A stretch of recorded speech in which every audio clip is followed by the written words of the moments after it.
bienvenue. Bonjour donc à toutes et à tous. Bienvenue dans cette magnifique salle 2001 pour cette table ronde. Rivage des assoiffés, c'est amusant parce que quand on m'en a parlé pour la première fois, je me suis dit c'est une drôle de façon de renommer le bar de Madame Spock, mais en fait pas du tout, c'est vraiment une discussion qu'on va avoir et c'est surtout une discussion beaucoup plus sérieuse que ça et qui résonne d'ailleurs, dont on va en discuter avec l'actualité actuelle que vous avez, l'actualité actuelle c'est bien ça commence bien, que vous avez certainement suivi avec la création d'une nouvelle ZAD justement pour s'opposer à un projet de réserve d'eau agricole. C'est également une actualité parce que on est en octobre, il fait 30 degrés. On atteint des niveaux de sécheresse pour un automne qui sont du jamais vu quasiment dans l'histoire de notre planète. Et puis, autre actualité, vous le savez certainement également, une station de sport d'hiver vient d'être tenue en échec pour une première fois, après avoir tenté de créer une nouvelle retenue d'eau douce sur un espace naturel protégé pour pouvoir alimenter les canons à neige, et satisfaire les vacanciers amateurs de ski. Alors, il va malheureusement falloir s'habituer à cet état du monde où l'eau vient à manquer, où contrairement à ce que certains gouvernements peu soucieux veulent nous faire croire, il ne suffit pas de fermer le robinet quand on se brosse les dents pour régler le problème. L'eau potable manque, elle va manquer de plus en plus, et si elle manque chez nous, elle va manquer encore plus dans les pays du Sud, plus exposés à la sécheresse. Et comme quand toute ressource manque, elle a donc de la valeur, elle en gagne, elle se marchandise et le marché se l'approprie au détriment des populations. Pour information, en France aussi, et on pourra en discuter, je vous donne quelques éléments comme ça de repère, on estime qu'1 litre d'eau potable sur 5 est perdu dans les fuites de canalisation. C'est 1300 milliards de litres qui disparaissent chaque année dans le contexte que je viens de vous décrire. Donc bienvenue sur Terre en 2022. La guerre de l'eau aura-t-elle lieu? C'est la question à laquelle nous allons tâcher de répondre dans l'heure qui vient. Bienvenue dans la Non, pardon, j'ai arrêté, ça c'est fini. Excusez-moi. Ce vieux réflexe. Bonjour Marguerite Humbert. Bonjour. Vous êtes autrice, vous avez signé Les Flibustiers de la mer chimique qui est sorti il y a quelques semaines chez Albin Michel Imaginaire. C'est un monde post-apocalyptique où les océans sont devenus toxiques sur fond de déni écologique et de croyance en la rédemption. Jean-Marc Ligny, bonjour Jean-Marc. Bonjour. Vous avez notamment écrit dans votre grande bibliographie Aqua-TM, c'est chez La Talente. On est vraiment là en plein cœur du sujet avec la découverte d'une immense nappe phréatique dans un pays africain qui va déclencher un conflit politique, économique et messianique. Et Jérôme Armand, bonjour. Bonjour. Vous êtes chercheur à INRAE, vous travaillez notamment sur la réutilisation des eaux usées traitées en agriculture. On voit qu'on est encore là plein dans le cœur du sujet et dans l'actualité. Alors le sujet est effectivement relativement vaste. Par où est-ce qu'on peut commencer? Jérôme Armand, est-ce que vous iriez skier à la Clusaz cet hiver? Alors je ne vais pas à la Clusaz. Non, moi j'habite à Narbonne, donc voilà, je vais plus proche de chez nous, mais je continue à aller au ski. Je ne sais pas si je devrais le dire. Surtout qu'on va dans une station qui est un peu bas. Mais enfin bon, voilà. Oui, pour démarrer, je crois que vous avez... on a dit qu'on se tutoie. Oui, je crois que tu as prononcé un mot vraiment très important dans ton introduction, qui était forcément la valeur de l'eau.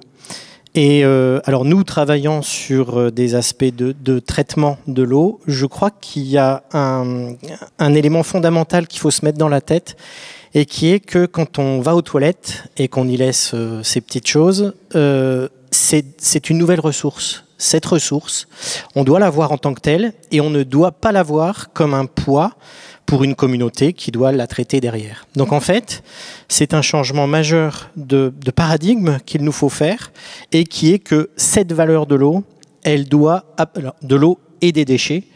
Et quand on parle des toilettes, on voit tout de suite que les choses sont à intégrer ensemble, et que forcément, on va parler de l'eau ici majoritairement, mais il y a une intégration globale dans l'énergie, dans la matière, qu'il faut absolument... il y a un basculement à faire de ce côté-là. Et je pense que, voilà, en termes d'introduction, de dire que cette valeur de l'eau, elle est intrinsèque à ce qu'elle contient, eh bien, ça devrait nous permettre d'aller chercher des leviers pour agir. Alors, en tant que chercheur, les questions qu'on se pose, c'est de se projeter un peu dans le futur Et j'ai entendu ce matin, j'étais à la conférence d'Hugo Gambaletta au lieu unique, et il disait qu'on apprend plus... Hugo Bellagamba. Pardon, excusez-moi. Et il disait qu'on apprend plus de la fiction que de la science, et ça m'interpelle énormément. Oui, l'imaginaire est politique, hein, c'est un tropisme que tout le monde connaît ici, mais on s'en rend compte particulièrement. Jean-Marc, peut-être un mot. AquaTM a une quinzaine d'années maintenant. Ça fait longtemps qu'on commence à entendre cette expression « l'or bleu », puisqu'on sait depuis un petit bout de temps que l'eau va venir à manquer, qu'elle est en grande partie privatisée, on pourra en discuter. Parle-nous un peu du début d'AquaTM. Pourquoi cette idée? Pourquoi ce thème? Comment tu l'as traité? Comment tu l'as exploité il y a une quinzaine d'années? En fait, AquaTM, ça a été mon premier roman climatique, paru en 2006, effectivement, mais sur lequel j'ai commencé à réfléchir au tournant du siècle. En fait, quand j'ai pris conscience que le réchauffement climatique était là, qu'il était inéluctable, qu'il allait se produire quoi qu'on fasse, quelles que soient les promesses fallacieuses de nos dirigeants, que donc on allait le subir. Et puis je me suis demandé, bon voilà, en tant qu'auteur de science-fiction, je peux pas passer à côté du sujet, je peux pas imaginer un futur à la Terre ou à l'humanité sans aborder le problème du changement climatique et de ses conséquences. Et puis je me suis demandé par quel biais aborder ce sujet, quelle histoire raconter là-dedans. Et j'ai décidé de traiter ça par le problème de l'eau qui est à l'époque qui n'était pas encore évident, surtout vivant en Bretagne, où l'eau tombe relativement en abondance, enfin tombait du moins en abondance. L'été dernier, même en Bretagne, il y a eu une forte sécheresse. Quand on connaît la Bretagne, c'est terrible. C'est sidérant. Ouais. C'est terrible, et en même temps, moi je suis pas du tout surpris parce que c'est AquaTM qui est en train de se passer en fait, malheureusement. Et donc voilà, l'eau en tant que bien le plus précieux de l'humanité, ressource vitale, effectivement objet de tous les commerces et en même temps valeur commerciale, on va dire. Et je sais pas si je dois raconter l'histoire, mais en 2 mots. Vous pouvez en dire quelques mots, on l'a résumé. En quelques mots, une nappe phréatique a été découverte dans le sous-sol du Burkina Faso, un pays qui est en train de virer au désert actuellement, par un satellite américain qui appartient à une multinationale qui fait allègrement dans le greenwashing. Et cette multinationale prétend que la nappe lui appartient vu que son satellite l'a découvert. Mais la découverte du satellite, qui devait être confidentielle, a été piratée, a été diffusée, et donc le Burkina fait appel à une ONG pour forer le sous-sol et récupérer l'eau de cette nappe phréatique. Et donc la multinationale américaine va lésiner devant aucun moyen pour essayer de s'en emparer d'une façon légale et puis ensuite moins légale, on va dire, jusqu'à provoquer un coup d'État, etc. Donc c'est vraiment un thriller politique autour de l'eau, et en tant que ressource primordiale. Et paradoxalement, le PDG de cette multinationale s'inquiète sincèrement que sa terre natale, qui est le Kansas, est en train de virer au désert, qu'il y a des milliers de têtes de bétail qui meurent de sécheresse, Et il souhaite vraiment le bien pour son pays, mais au détriment du Burkina Faso, dont il n'a absolument rien à foutre, Voilà, en gros. Marguerite Imbert, racontez-nous un peu justement le paysage qui est celui des flibustiers de la mer chimique, où il est surtout question d'un océan qui est devenu complètement toxique. Racontez-nous un peu justement comment vous appréhendez cette problématique autour du cycle de l'eau dans votre univers. Alors moi déjà, je suis née sur une île, donc la Guadeloupe, et sur cette île, qui est donc toute petite, c'est-à-dire que si vous avez envie de faire une randonnée en quelques heures, c'est plié. Vous allez avoir toute une population de vacanciers, de gens qui sont là pour des raisons éphémères, donc qui sont là pour profiter de la beauté des lieux et des commodités qu'ils trouvent sur place. Donc au milieu de ces couleurs, de cette vie, de ces décors qui sont là uniquement pour le divertissement, vous allez avoir des problématiques climatiques qui sont rampantes et qui de moins en moins en fait se laissent oublier. Donc c'était un contexte un contexte très très favorable à l'écriture des flibustiers de la mer chimique, puisque dans ce même univers, on retrouve des gens qui sont en train de foncer joyeusement vers le mur, sous un soleil de plomb, un ciel qui est devenu vert fluo, des océans, des courants qui sont devenus acides, capables de ronger l'acier, et les jambes des gens qui tombent dedans. Donc ils font une espèce de fête chaotique et de lutte pour le pouvoir dans cet univers-là, pendant que tout est en train de se déliter complètement. Je dirais que le passage de l'actualité à la fiction s'est fait très naturellement, voire même je suis un peu vexée parce que ce que j'ai écrit comme de la fiction il y a 2 ans, en fait, finalement, est devenu l'actualité d'aujourd'hui. En fait. Donc je rejoins ce que vous disiez tout à l'heure. On n'a presque rien à faire. On est rattrapé. Le sprint de l'actualité climatique, en fait, a complètement dépassé ce qu'on imaginait, ce qu'on pensait être complètement délirant, en fait, d'un point de vue fictionnel, et qui ne l'est finalement plus du tout. Et ce qui est terrifiant quand on voit effectivement ce courant de la fiction climatique qui est rattrapé, puis on voit aujourd'hui que on se rend compte que le réchauffement climatique en France va beaucoup plus vite que tout ce qui était annoncé, que tous les modèles, qu'on n'est pas juste au milieu, on est au-dessus de toutes les courbes prévues. Redonner, je voulais, pour qu'on se rende bien compte de quoi on parle, 2-3 infos. Aujourd'hui, en 2022, maintenant, quand nous parlons, on estime que 5 personnes meurent chaque minute par défaut d'accès à l'eau potable. Vous vous rendez compte, ça fait 12 minutes qu'on parle. Voilà, 12 fois 5, je vous laisse faire le calcul. On va atteindre la centaine de morts dans quelques instants. 2,6 millions de morts par an, 90% ont moins de 14 ans. On distribue des pastilles de cyanure à la fin de cet entretien, parce que c'est vraiment absolument terrifiant.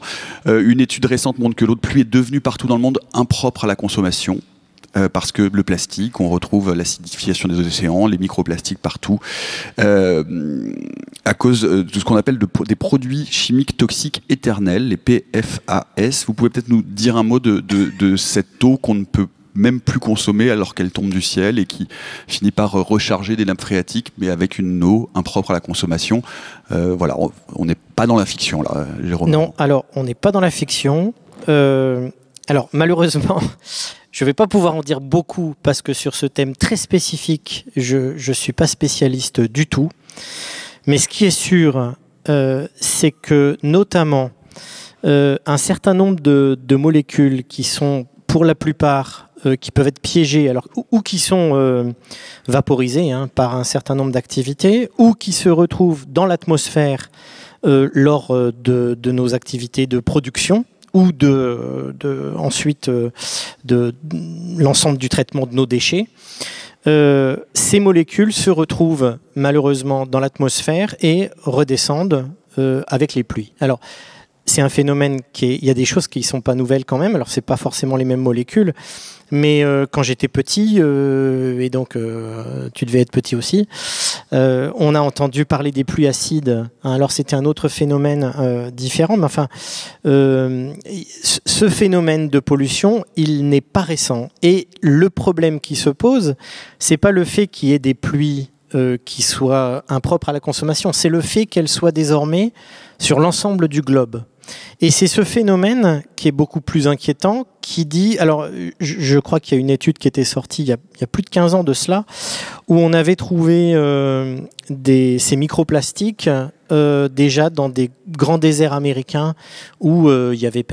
je veux dire, à part les 3 randonneurs, c'est pas eux qui... Enfin, c'est pas la quantité de plastique qu'ils jetaient qui était un problème. Donc, ces plastiques, ils étaient arrivés de quelque part, et forcément...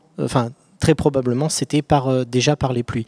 Alors, et pour compléter ce que tu dis, il y a des études plus récentes qui montrent qu'on trouve aujourd'hui des microplastiques en Antarctique et qu'on en trouve dans les glaciers pyrénéens, c'est-à-dire un endroit normalement qui n'est pas accessible ou très peu à l'être humain. Donc en fait, on en trouve strictement partout. Exactement. Et donc la seule explication possible de cela, c'est effectivement des précipitations.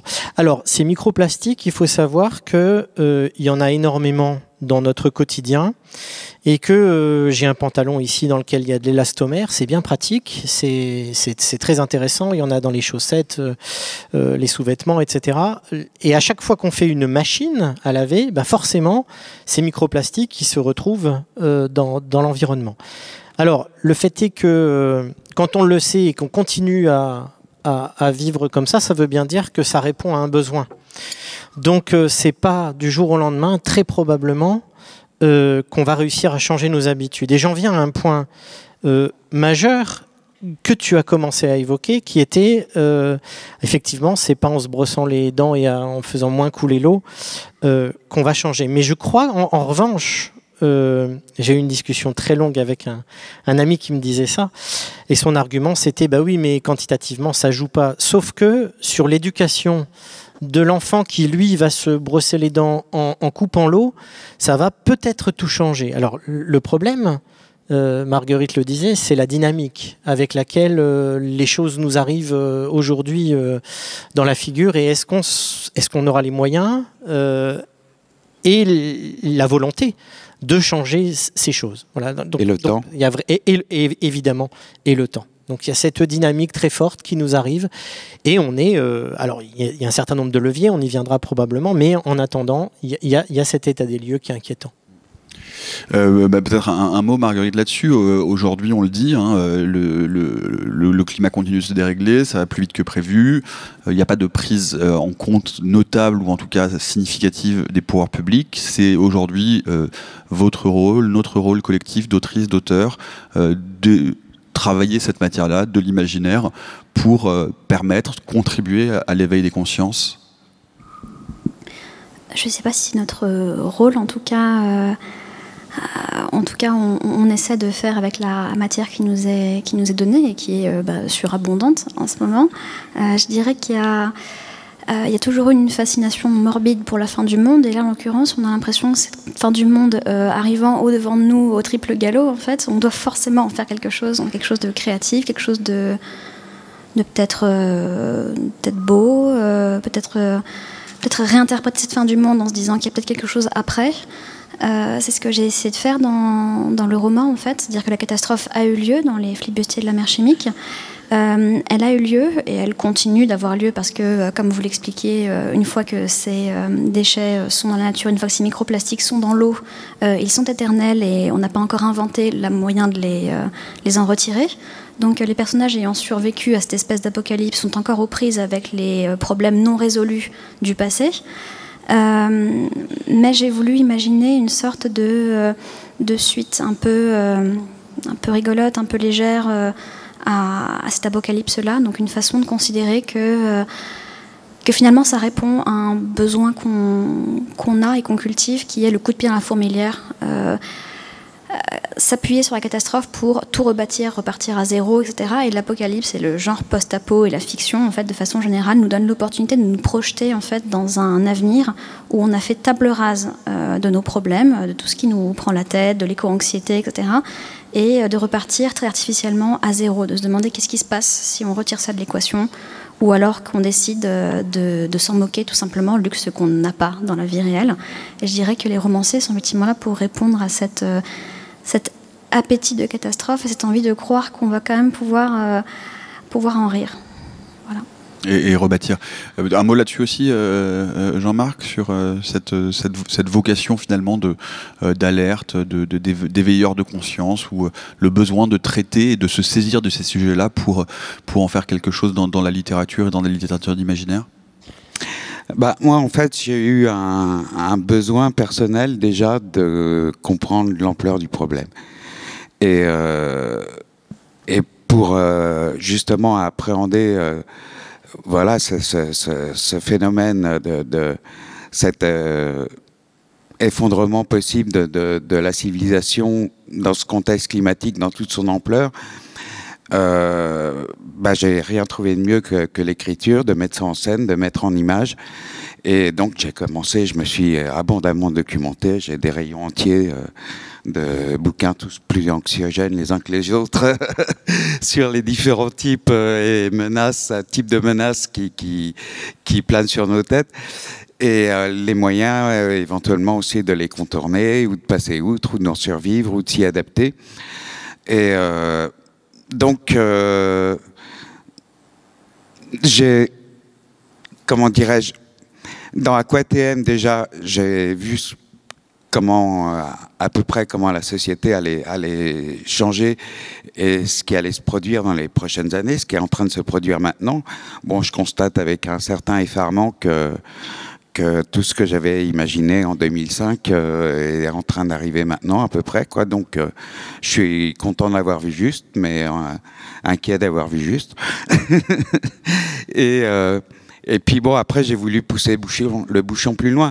Moi, mon optique, c'est quand je raconte une histoire, c'est voilà, de mettre des personnages en scène, de mettre en image des informations effarantes que j'apprends, les rapports du GIEC et tout, qui jusqu'à très récemment étaient abstraits aux yeux du grand public. On parlait, voilà, de statistiques, de réchauffement à plus tant de degrés, de tant de mégatonnes de CO2 dans l'atmosphère, etc. Mais les gens, il y en avait assez peu conscience, sauf ceux qui étaient directement victimes de catastrophes, donc d'incendies, d'inondations, etc. Maintenant, avec l'été infernal qu'on a passé, je pense que ça impacte un peu tout le monde, quoi. C'est rentré dans la tête qu'on est vraiment en train de vivre un changement d'époque. Et donc maintenant, d'en parler, c'est plus de la fiction, quoi. C'est du docu-fiction, en fait, du documentaire, quoi. Voilà, j'imagine plus pouvoir traiter du changement climatique d'une façon positive dans un avenir proche, mais par contre, je positive énormément pour un avenir beaucoup plus lointain où l'humanitaire a été fortement réduite. Marguerite, tu voulais rebondir ? Oui, moi, je dirais que ce que peut peut-être faire le romancier, en fait, face à justement cette accumulation de mauvaises nouvelles, c'est trouver un nouvel angle, une façon de considérer les choses, peut-être pas de proposer des solutions, ou alors des solutions peut-être loufoques, poussant à l'extrême le raisonnement, prendre à contre-pied le souci. Peut-être que le romancier peut aider à lutter contre les nouvelles assourdissantes en fait qui nous tombent dessus. Je sais pas pour vous et sans doute pour vous tous ici, en fait, l'accumulation de ces mauvaises nouvelles et la sensation en fait qu'il y a un flux continu d'informations négatives peuvent émousser en fait la sensation d'alerte, peut donner l'impression que puisque finalement on est en train de vivre une chute libre, qu'elle se dissout un petit peu finalement dans l'urgence, que toutes les urgences se dissolvent les unes dans les autres et que voilà. Et aborder l'urgence climatique sous l'angle du romanesque, peut-être parfois de l'humour, de l'exagération, du grotesque, de l'outrancier, etc., ça peut peut-être aider à reposer dessus un regard plus alerte, plus décalé, faire un pas de côté, parfois par le roman, par la littérature, la fiction. Ça peut aider à se rafraîchir un peu les idées et se dire, d'accord, ok, peut-être que cette solution est complètement délirante, qu'elle m'apparaît délirante parce que je l'ai lu dans un livre, mais peut-être que dans 30 ans, ça va être la façon dont on s'en sort, finalement. Et on a bien vu que dans les fictions qu'on a lues dans les années 80, finalement, on s'y retrouve aujourd'hui. Donc, pourquoi pas ? Ce fameux trope qui est devenu un trope aujourd'hui, de dire le rayon science-fiction, le rayon dystopie est passé au rayon actualité dans les librairies, quoi. Bien sûr. Jérôme, tu voulais rebondir, dire quelque chose ? Oui, alors, plusieurs éléments. Je ne sais pas si c'est des éléments positifs ou si ce sont des éléments négatifs, mais ce sont des éléments assez objectifs. Je crois qu'il faut malgré tout raison garder.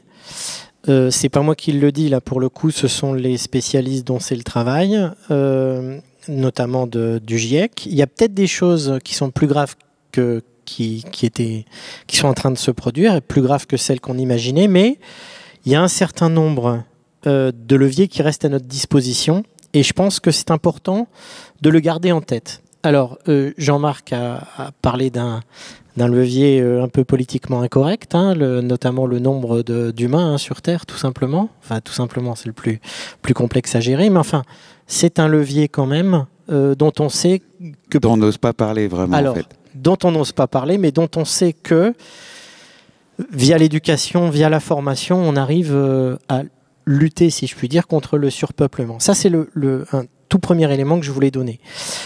Le deuxième élément, il est peut-être moins, entre guillemets, positif, c'est le temps de la recherche qui n'est pas forcément le temps qui nous est imparti pour répondre aux urgences. Alors, ce temps de la recherche, il est assez long. On parlait des microplastiques.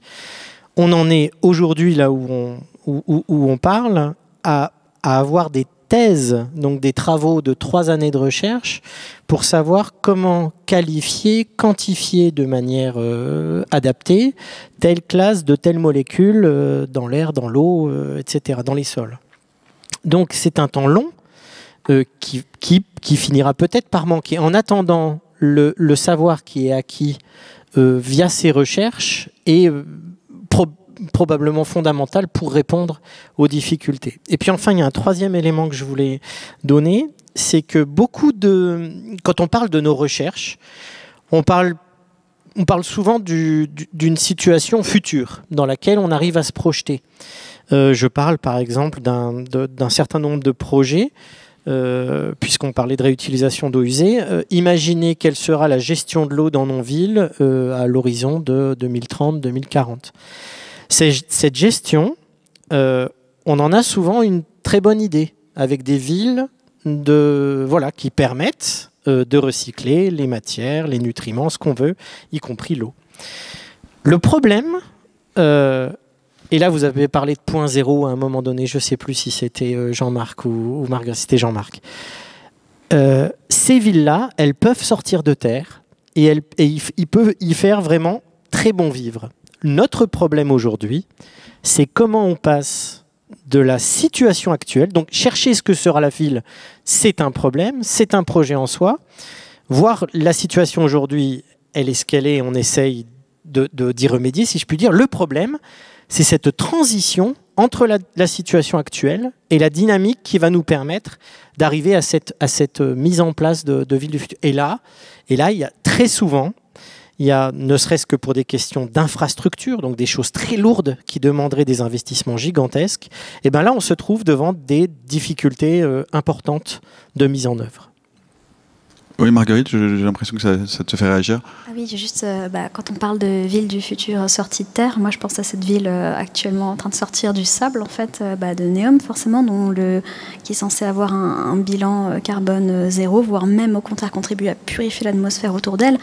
À quel prix néanmoins? Est-ce que finalement on les a, ces ressources, puisque ces ressources sont entre autres humaines et morales? Donc c'est vrai que la question se pose et n'est pas encore complètement résolue, il me semble. Moi je pense que là il s'agit des enclaves de riches que j'évoque dans Exode. Voilà, les villes souterraines ou les bâtiments construits dans des silos à missiles ou les villes vertueuses, zéro pollution, mais hors de prix et qui se bâtissent au détriment de leur environnement malgré tout, parce que tout ça nécessite beaucoup d'énergie à bâtir, même si c'est après autosuffisant en consommation. Mais c'est pas un projet qui peut convenir à 8 milliards d'êtres humains, quoi. C'est forcément réservé à une élite qui aura les moyens de vivre dans de tels habitats et de se préserver de la catastrophe climatique qui commence à arriver. Donc voilà, moi je pense que effectivement l'être humain est capable de pouvoir changer radicalement ou d'innovation ou d'une révolution technologique, scientifique, sociale et tout. Mais en général, quand le marteau lui est tombé sur la figure et que c'est déjà trop tard, quoi. Malheureusement. Et pour l'instant, on est, selon comme dit la métaphore de la grenouille, quoi. Là, on est dans la casserole d'eau tiède, mais elle continue à chauffer, puis on s'en rend pas compte. Les gens trouvent même plutôt agréable qu'il fasse 25 degrés un 30 octobre. Ouais, c'est cool, c'est sympa quand on est bien, on est en t-shirt. Moi, je me souviens d'Utopial où on se pelait dehors sous la pluie. Voilà, bon. Mais ceci dit, je crois que c'est dans l'Est que les cerisiers ont commencé à refleurir et tout. Enfin bon, la nature perd le nord aussi, hein, carrément. Donc voilà, je sais plus où je voulais en venir d'ailleurs. Oui, Marguerite, tu voulais rajouter quelque chose, non ? C'est juste que je sais pas si c'est très intéressant, mais c'est une remarque que je me faisais en vous écoutant. Non, mais je dis beaucoup de choses pas intéressantes, hein, c'est vrai. Mais beaucoup de choses intéressantes aussi. C'est très fatigant, vous imaginez, pour mon entourage. Mais bref, donc non, je me faisais la réflexion que on parlait de réalité qui dépasse la fiction, et parfois je la trouve en deçà de la fiction. C'est-à-dire que ce que vous décrivez, et ce qu'on écrit tous depuis maintenant 30 minutes, là, c'est quelque chose qui serait de nature, normalement, à soulever des populations, à provoquer des révoltes et tout. Et finalement, je trouve que, alors que, comme vous l'expliquiez en début de séance, on a 40% de la population mondiale qui se trouve régulièrement en situation de pénurie d'eau face à un Américain moyen qui consomme 300 litres d'eau par jour. Pour sa vaisselle, son bain, les toilettes, tout. Ce genre de disparité, en fait, dans un bouquin, ça donnerait lieu à un Hunger Games ou à une espèce de phénomène littéraire où les gens finisseraient par s'entretuer, en fait. Et il n'en est rien, et on arrive à garder un ordre mondial, en fait, remarquablement stable, et à perpétuer, en fait, notre façon de faire malgré tout. Et là, je trouve que des fois, la réalité est en deçà de la fiction.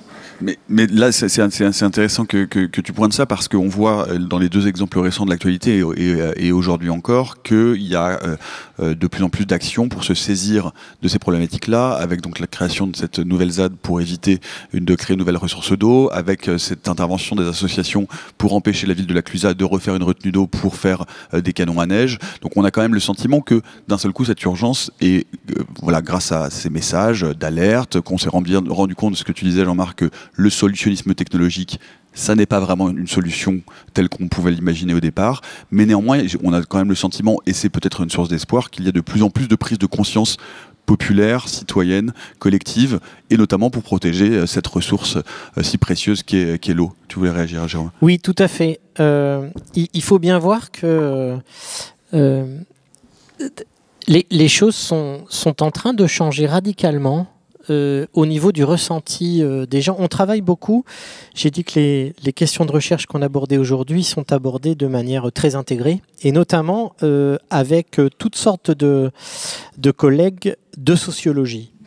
Et il n'y a pas plus tard que 4 années de cela, on a fait des sondages chez les personnes dans des populations les plus représentatives possibles, et il ressortait il y a 4 ans que les personnes étaient prêtes à recycler des eaux usées, notamment à recycler leur propre eau usée chez eux.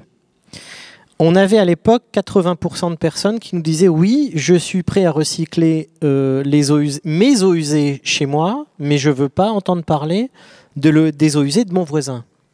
On a refait les mêmes études très récemment, il y a quelques mois, et les pourcentages se sont complètement inversés. C'est-à-dire qu'aujourd'hui, cette valeur dont on a parlé de l'eau, elle commence à être intégrée, et c'est 80% désormais des gens qui répondent oui, on recycle l'eau, quelle que soit sa provenance. Donc c'est pas un glissement simplement littéraire, hein. Je pense que c'est vraiment un changement majeur de ressenti qui va permettre pour nous d'aller chercher les leviers nécessaires, parce que alors ça c'est un autre élément peut-être que je voudrais ajouter, c'est que les technologies, elles sont désormais disponibles.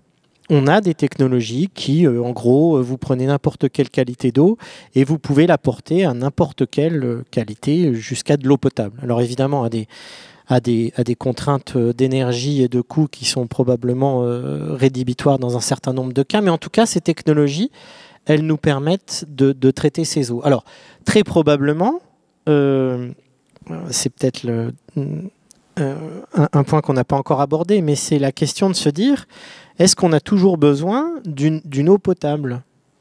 Et là, je veux dire, faut avoir un tout petit peu de bon sens pour se dire qu'on ne va pas aller boire l'eau de nos toilettes, et donc qu'à partir du moment où on va contaminer de l'eau, on n'a peut-être pas besoin dans ces toilettes d'eau potable.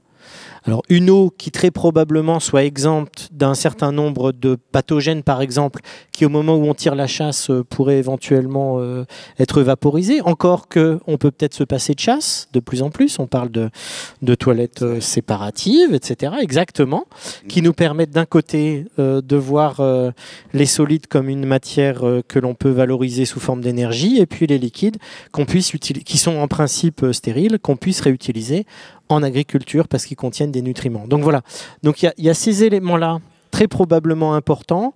C'est l'évolution des mentalités qui est vraiment fondamentale en ce moment, et puis des solutions qui, d'un certain côté, nous permettent de traiter des eaux à certains niveaux souhaités. Je voulais rebondir justement sur cette évolution des mentalités qu'on constate. Non seulement qu'on commence à se rendre compte que tous nos problèmes d'aujourd'hui provenant de l'industrie, de la technologie, etc., ont des solutions au titre individuel ou micro-collectif, je vais dire, au niveau de, je sais pas, de la communauté, du village, voilà. On peut tous, plus ou moins, on pourra avoir tous plus ou moins les moyens de vivre quasiment en autarcie, au moins d'un point de vue énergétique, eau, élevage, agriculture, etc., etc. Donc il y a de plus en plus de projets alternatifs, de vie alternative qui se montent de par le monde. Hein. Il y a déjà, je crois, 1500 éco-villages en France, hein, quand même. Et par ailleurs, il y a une exacerbation, une radicalisation des luttes pour pousser les gouvernements, les pouvoirs publics et les industriels à agir efficacement contre le changement climatique et puis à cesser leur greenwashing à la con. Je vois par exemple comment les gens s'élèvent contre le projet mégalo de Total en Afrique, là, en Tanzanie, là, je sais plus les initiales, VEAC, enfin je sais plus, le projet de l'éoduc géant là qui va traverser des réserves et tout. Bon, les gens commencent à se soulever, puis tu as soulevé des problèmes au début, là, la station de ski, la lutte contre les méga-bassines, qui est une aberration, mais alors je sais pas quel esprit tordu a pu imaginer ça, quoi. C'est une telle aberration écologique tellement évidente. Les gens commencent à se rendre compte que il y a, je dirais, il y a deux courants d'action en place. Il y a le business as usual, ce que font les méga corporations, les Total et les Shell, les Bayer et tout ça, et puis les gouvernements qui leur sont soumis, et donc qui sont principalement mortifères. Et à côté de ça, il y a toute une contre-réaction qui cherche à mettre en place la société d'après, qui sera post-effondrement, parce que ce système-là, tel qu'il est là, est juste pas viable. Disons qu'il est capable de générer les solutions pour être remplacé. Voilà, en fait. Marguerite, non, tu voulais réagir ?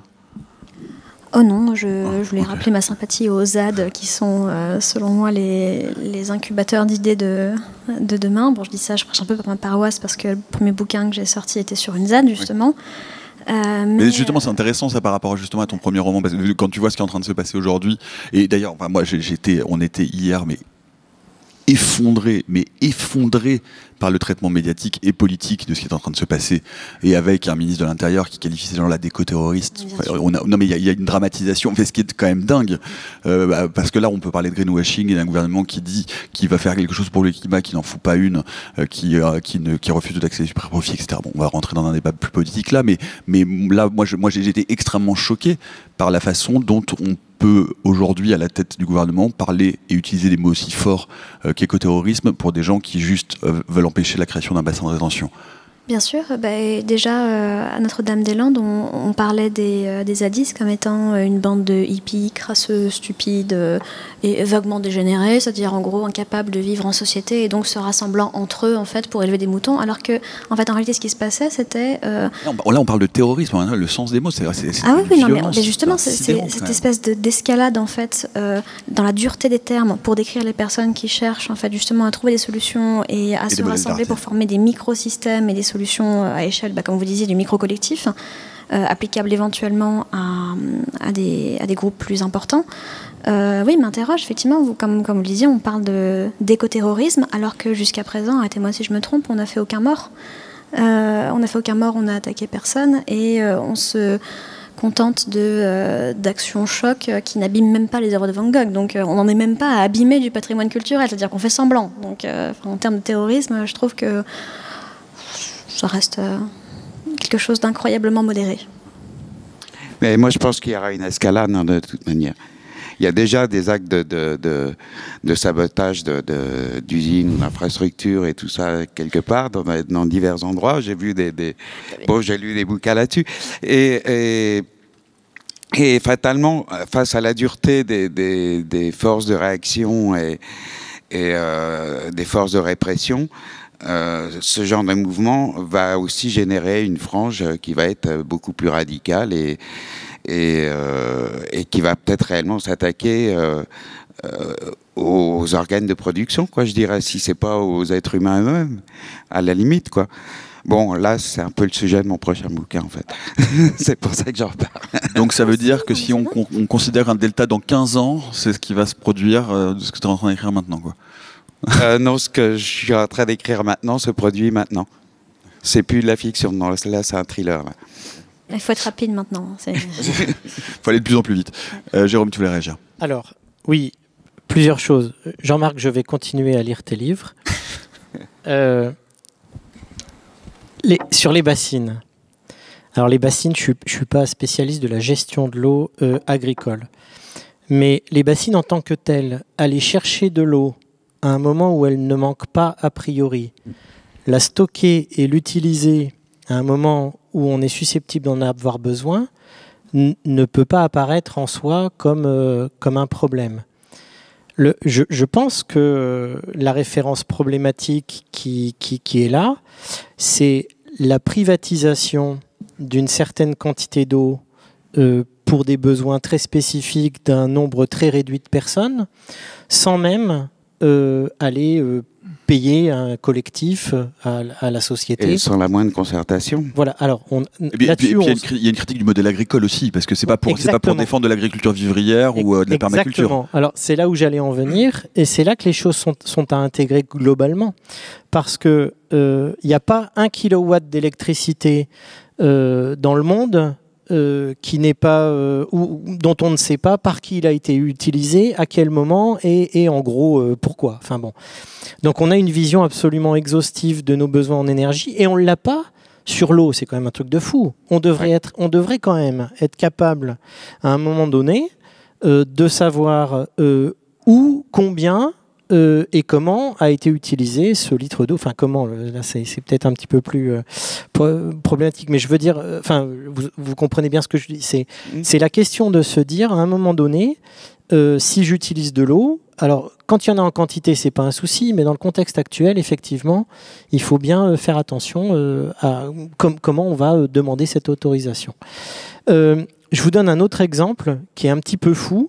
En France, on a le droit de réutiliser de l'eau que l'on va traiter pour un certain nombre d'usages qui sont extrêmement réduits. Et en gros, je caricature, on va produire de l'eau potable de nouveau, quel que soit l'usage. Bon, voilà. Donc déjà, on dépense beaucoup d'argent, inutilement très probablement, pour aller faire des usages.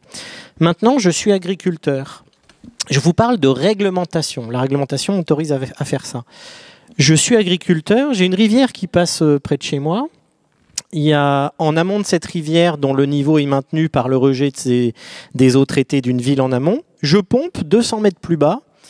L'eau usée n'a pas été traitée de manière dite tertiaire pour un usage particulier. Non, elle a juste été diluée dans la rivière et j'ai le droit d'aller y pomper La seule autorisation que j'ai à demander est liée à la quantité que je vais prélever dans cette rivière, mais absolument pas à la qualité.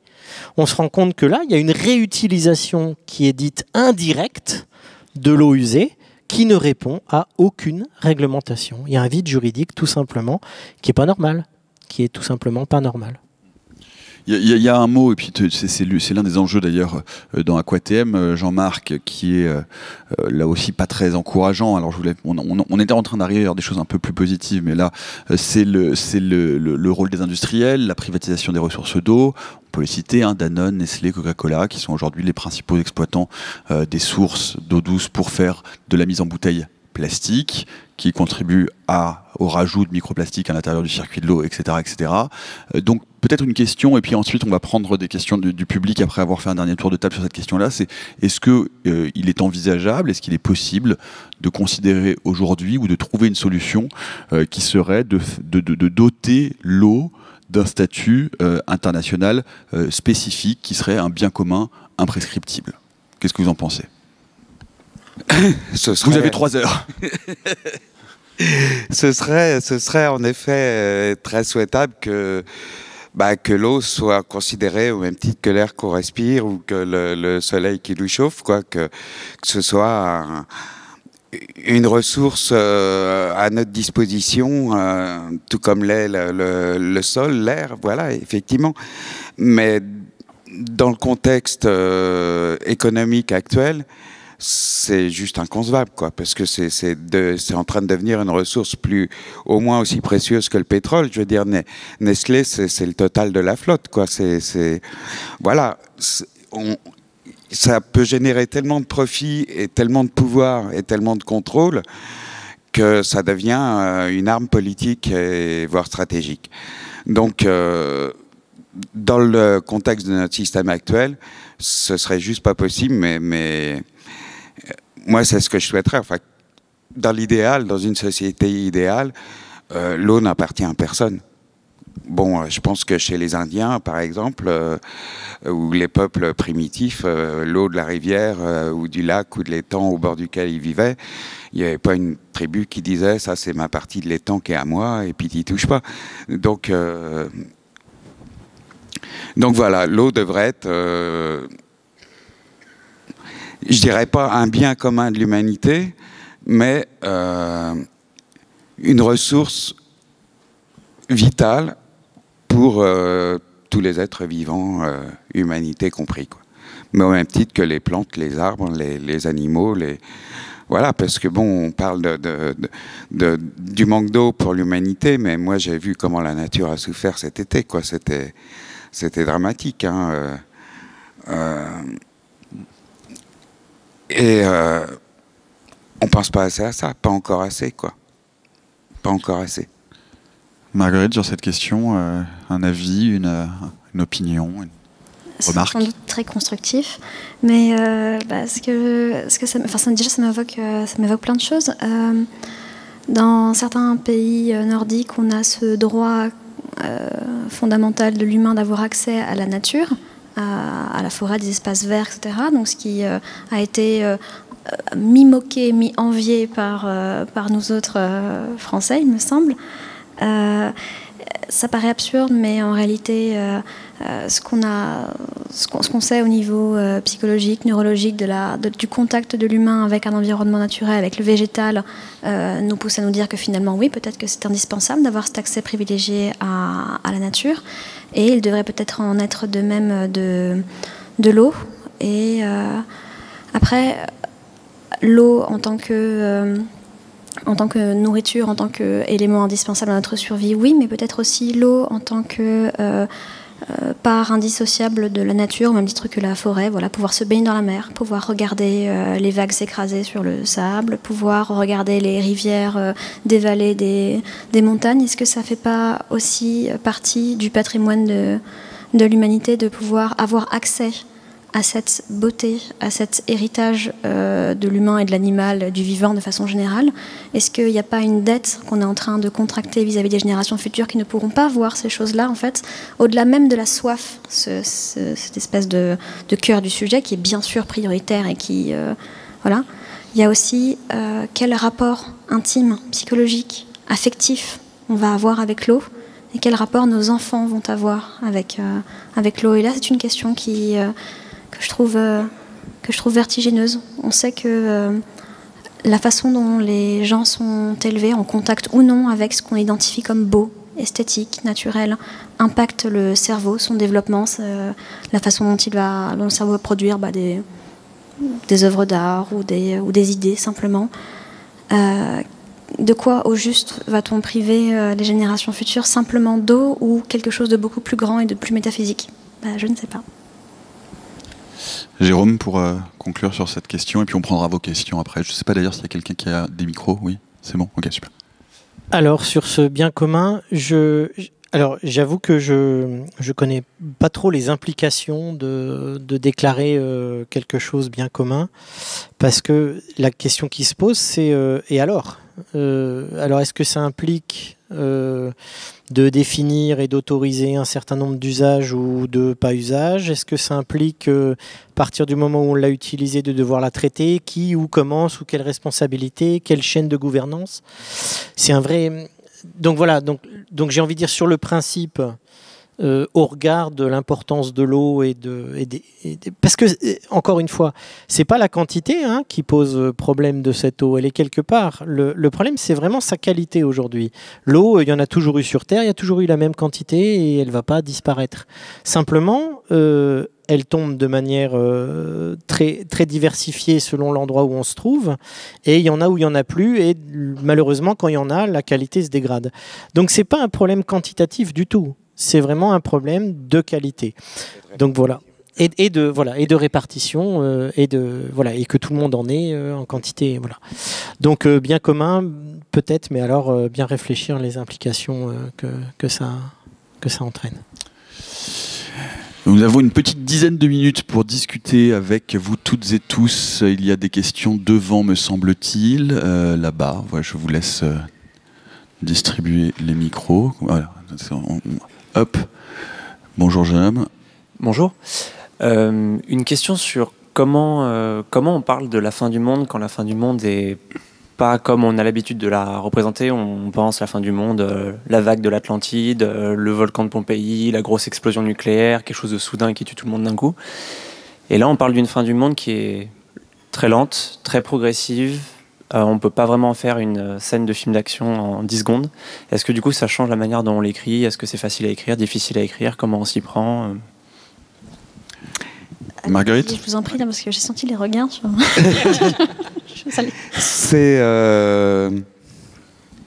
C'est effectivement plus difficile à décrire qu'une apocalypse, voilà, le météorite qui s'écrase sur la planète ou la guerre nucléaire et tout.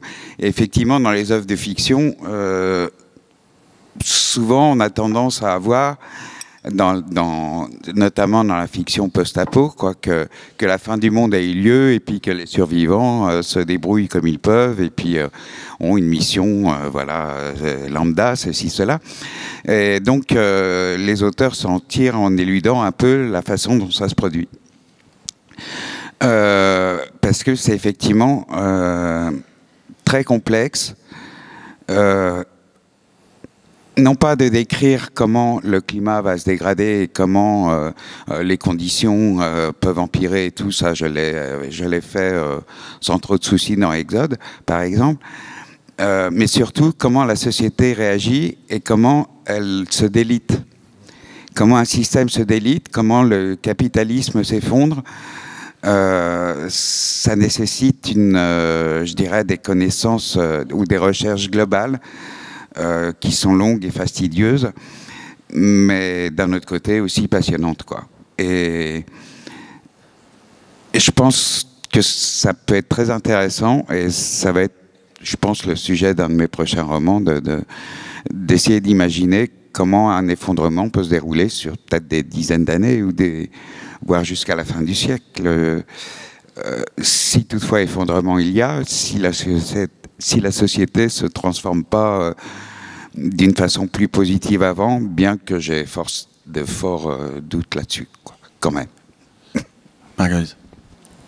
Oh, bah alors, comment on décrit une fin du monde qui se déroule au ralenti? Je sais pas, dans le cinéma, on a bien une fascination pour les gros ralentis sur des voitures qui explosent, des trains qui déraillent, etc. Donc c'est quelque chose qu'on aime bien faire dans l'art de façon générale. Et puis, je dirais que une des choses qui peut nous permettre de comprendre comment une apocalypse peut se passer dans le plus grand des calmes, c'est d'observer la science de l'habitude de façon générale, comment les gens s'habituent à tout, parce qu'on s'habitue à tout, on s'habitue à toute forme d'injustice, à toute forme de violence. Je veux dire, nous sommes plastiques, nous sommes résilients, et je pense qu'on va s'adapter à la catastrophe climatique exactement comme on est capable de s'adapter à toute forme de violence, c'est-à-dire d'abord en commençant par en parler différemment, par le langage. On va voir la façon dont le langage va désigner les choses petit à petit, il va appréhender petit à petit cette dynamique de l'urgence pour la mettre à distance, parce qu'un des premiers réflexes pour pouvoir gérer une information, pour pouvoir gérer une situation de crise, c'est de la mettre à distance, parce que sinon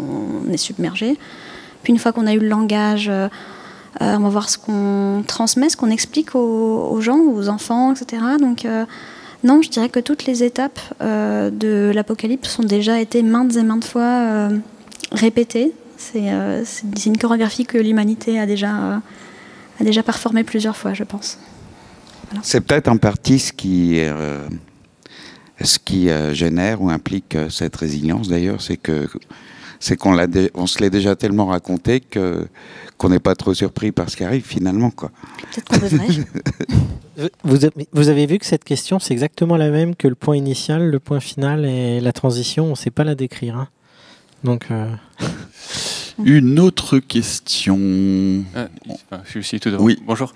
Je vais essayer de formuler une question qui ne serait pas trop fourre-tout. Je me demandais quelle pouvait être la perception et la réception du grand public à la lecture, soit de romans type Les Flibustiers de la mer Acide, ou un nom comme ça, ou l'Océan Acide, ou les rapports du GIEC, etc. Et en vous écoutant, je pensais à la fenêtre d'Overton, qui est sur l'acceptation politique des idées. Est-ce que la lecture de ces rapports ou romans contribue à décaler la fenêtre et à nous faire accepter des choses qui, au contraire, devraient plutôt nous faire agir, ou au contraire, justement, à nous faire agir? Donc, je ne sais pas trop comment me positionner là-dessus. Et ça me faisait également penser à notre fonctionnement cognitif propre, qui est le mauvais calcul des risques, l'appréhension des risques. Parfois, on surestime des risques minimes mais proches, ou on sous-estime totalement des risques beaucoup plus importants, mais qui seraient plus lointains. Et du coup, je ne sais pas comment, selon votre perception, le retour que vous en avez, est-ce que, au contraire, ça nous plonge dans une certaine apathie ou torpeur, ou est-ce qu'au contraire, c'est plutôt un sursaut, un réveil, qui pourrait d'ailleurs viser à prolonger le système actuel en se disant le technosolutionnisme, la géo-ingénierie, faire tomber les pluies, dessaler l'eau de mer, etc. Donc voilà, comment vous pensez que sont perçus ou reçus ces rapports ou ces romans? Voilà, je vous remercie. Merci. Non, mais c'est intéressant, c'est effectivement cette notion d'accessibilité de fenêtre. C'est-à-dire qu'à force de raconter la catastrophe, est-ce qu'on ne contribue pas un peu à ce que tu disais, Marguerite, c'est-à-dire à l'inscrire dans notre imaginaire collectif comme un fait établi, comme un fait accompli, et donc à réduire la possibilité de s'indigner, en fait, et de s'insurger et de lutter contre? Vous venez de me coller un énorme doute, en fait. Merci pour cette question qui va me... Maintenant, j'en suis à me demander si effectivement, en présentant la catastrophe comme quelque chose effectivement d'acquis, voire d'un peu drôle, qu'on peut prendre de façon déjantée, on ne contribue pas tout en ayant pour but de rasséréner un peu les gens et de les faire rire. Est-ce qu'on ne contribue pas à désensibiliser un petit peu petit à petit l'opinion collective? Est-ce qu'à force de voir de la fiction, on ne va pas finalement se dire que c'est ce que c'est, de la fiction? Je ne sais pas. Qu'en fait, on contribue à affaiblir le débat, je ne sais pas. Moi, je ne crois pas, en fait. Je pense pas, parce que les gens se désensibilisent à force de JT catastrophistes. Je veux dire, ils voient des incendies géants à la télé, ils voient des villages entiers emportés par des inondations, ils voient les conflits, les luttes pour le climat, les luttes pour l'eau, ils voient la réalité à la télé, et ça les touche pas plus que ça, comme les gens étaient peut-être pas touchés plus que ça par la guerre tant qu'elle leur tombait pas dessus, quoi. Et les gens, à mon avis, sont par nature désensibilisés parce que surinformés et incités à oublier le monde réel avec la quantité de divertissements qu'on a de toutes sortes. Donc, qu'arrivent des romans post-apo ou des romans tout à fait apo qui leur disent attention, voilà ce qui va se passer, voilà ce qu'on risque de vivre. Au contraire, ça peut générer des prises de conscience. Moi, je sais que j'ai eu plusieurs réactions de lecteurs qui m'ont dit ah bah dis donc j'ai lu Aquatm ou j'ai lu Exode, quelle claque, ah bah ça m'a fait prendre conscience. Maintenant, voilà, je trie mes déchets ou je milite dans une asso ou j'incite mes enfants à faire ceci, à faire cela. Donc ça peut générer une prise de conscience. Ça peut-être habituer à la catastrophe. En tout cas, moi, ça m'y a habitué. Ça, je le dis, je l'avoue franchement, moi en tant qu'auteur, tout ce qui arrive maintenant m'angoisse pas plus parce que j'ai passé déjà le stade de l'angoisse, quoi. J'ai tellement craint que ça arrive que maintenant que ça arrive, bah, je le crains plus. Et maintenant, je me dis, il faut vivre avec. Et puis, bon, bah, les gens, je pense, enfin, la majorité des gens vont continuer à vivre tant bien que mal le plus normalement possible jusqu'à ce que ce soit plus possible, quoi. C'est la métaphore de la grenouille, quoi, que vous connaissez tous, hein. Donc on distribue des capsules de cyanure à la sortie de la salle hein, pour conclure ce débat. Je vous remercie. Non, deux choses pour poursuivre cette réflexion en images. 2 films. Le jour où la Terre prit feu, film de Val Guest qui va être diffusé tout à l'heure à 16h15 en salle Hyperion.